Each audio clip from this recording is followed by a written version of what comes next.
All right, we're going to show you how to make a swim bait head with a keeper. And the keeper I put on there myself. And the beauty of this is you can take any swim bait head without using glue, without using any specialized head. You can make a good swim bait head with a keeper with this little trick that I'm going to show you. And all I'm going to do first, I'm going to take a piece of wire. I like about a 20 thousandths size wire. This is a little big, but it's all I have here to do this today. So all we're going to do, we're going to start out, we're going to make a loop, and we're going to put that through the line tie of the head. And I'm going to close it up right here. So that's on there. There's step one right there. All right, step two, we're going to measure back roughly halfway between the point of the hook and the eye up here, okay? And we're going to take the wire and we're going to bend it down at a 45-degree angle. So there's my 45, okay? So now there's step two.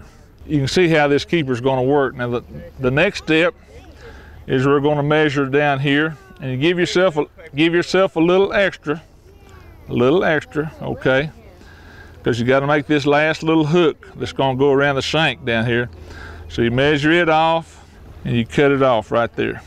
Now we're going to take the end of this little wire and we're going to make just a simple little hook out of it, okay? Just like such. All right, then we're going to take our swim bait. I've already rigged one of them up there with a hollow belly, so this time we're going to use a Raid swimmer, which is a solid-bodied swim bait. And then normally without that, you know, you're going to have to use glue, or you're going to use a lot of swim baits, because you know when you're casting and catching fish, that swim bait's going to tear and it's going to start to slip down on you. So that's what the purpose of this keeper is. I'm going to take that hook that we created on the end of that wire, all right? And we're going to go down and we're going to hook it into or around the shank of that hook, and we're finished. There's your finished product. And what that does, especially on a hollow belly, because you know, a hollow belly being hollow, there's not much there to hold that swim bait on the head. This keeper really locks it in there and keeps it all in place.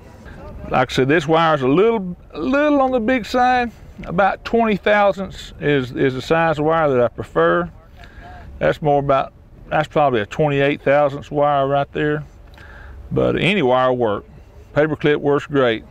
So that's a neat little trick that you can use to take any head, any kind of swim bait head, any jig head that you're going to fish soft plastic on. You can add this keeper, this little trick I showed you, and you can turn any jig head into a good swim bait head.